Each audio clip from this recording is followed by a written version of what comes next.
There are no anecdotes for this one. It's the follow-up to Deus Sanguinius, the rather excellent Blood Angels novel from James Swallow. Set a short time after the events of Deus Sanguinius, this deals with the aftermath, as a meeting of Blood Angel's successors must decide the fate of the chapter. As with the Blood Angels Omnibus, it's third person throughout, fairly formal and ultimately quite fitting to the Blood Angels. Having said that, the prose doesn't feel quite as it did in the omnibus, perhaps because it's no longer new to me, or perhaps Swallow simply turned it down a bit, but it doesn't feel quite as refreshing as it once did. After the revelation and epic dust-up that practically destroys the Blood Angels chapter, I couldn't help but wonder whether the sequel would simply reset the status quo or dare to try and do something a bit more interesting. The answer is, it tries a bit of both. The whole story is basically about trying to restore the status quo to ensure that the Blood Angels are not completely wiped out.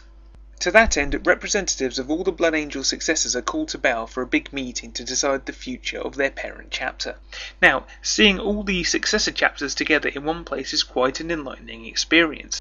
A few do have some sketched out personality, such as with the Angel Sanguine, that hints wonderfully at separate warrior cultures. The successor that is fleshed out the most are the Flesh Tearers, who are basically all the worst parts of the Blood Angel's character. They don't like anyone very much and do have something of an inferiority complex. One of several highlights of this novel is a slightly deeper look at Blood Angel culture.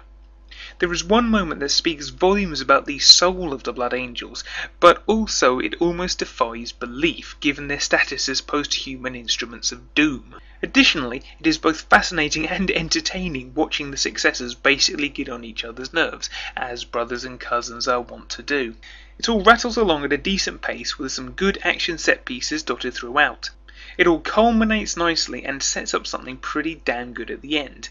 And it's the ending that tries to do something a little bit more interesting. I won't tell you why or what, but it is a doozy. But as much as I like this novel and I love what it sets up at the end, I have no illusions that somewhere down the line, maybe in the next novel or the novel after, that is just going to hit the big old reset button and nothing will have changed, nothing will have advanced, and the utterly epic situation that is set up at the end of this will effectively be squandered just to prevent the timeline or the setting from daring to advance.